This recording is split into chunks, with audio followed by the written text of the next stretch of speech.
Iran और Israel के दरमियान जारी कशीदगी तीसरे रोज़ में दाखिल हो गई है। दोनों ममालिक के एक दूसरे पर हमले जारी हैं।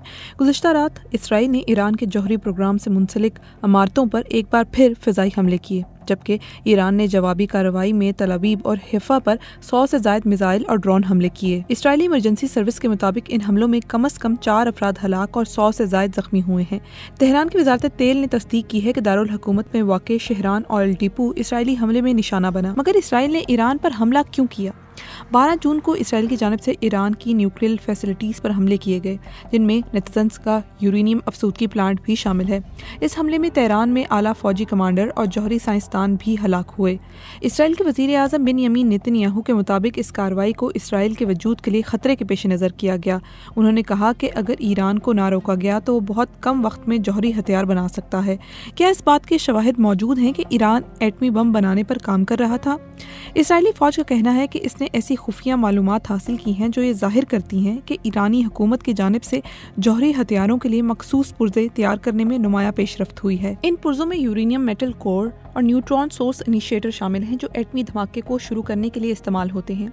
मगर दूसरी जानिब अमेरिका में कायम आर्म्स कंट्रोल एसोसिएशन की नॉन प्रोलिफरेशन पॉलिसी की डायरेक्टर केल्सी डेवाइनपोर्ट ने कहा कि इसराइली वज़ीर आज़म ने वाज़े और ठोस सबूत पेश नहीं किए कि ईरान एटमी हथियार बनाने के करीब है। केल्सी डेवाइनपोर्ट ने BBC को बताया कि ईरान की कुछ न्यूक्लियर सरगर्मियां बम बनाने के लिए काबिल इस्तेमाल हो सकती हैं, लेकिन अमरीकी इंटेलिजेंस एजेंसियों का अंदाजा है कि ईरान इस वक्त ऐसे काम में मुलविस नहीं है। केल्सी डेवाइनपोर्ट ने मजीद कहा कि अगर नेतन्याहू का मकसद सिर्फ ईरान के प्रोलिफरेशन के खतरे को रोकना होता तो इसराइल गालिबन ये इंटेलिजेंस अमरीका के साथ शेयर करता और हमले का पहला निशाना ईरान की तमाम अहम न्यूक्लियर तंसीबात होती। ईरानी वज़ीर ख़ारजा का कहना है कि इसराइली हमले अमरीकी हिमायत के बगैर मुमकिन नहीं थे। उधर अमरीकी सदर डोनाल्ड ट्रंप का कहना है कि अगर अमेरिका पर हमला हुआ तो हम मुकम्मल ताकत से ईरान पर हमला करेंगे।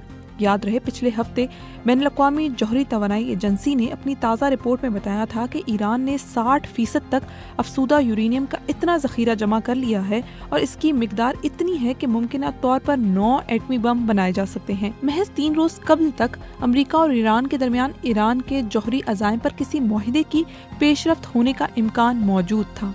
अब इसराइल और ईरान में रात के वक्त गूंजने वाले धमाके और सायरन इस उम्मीद को ख़त्म करते नज़र आ रहे हैं।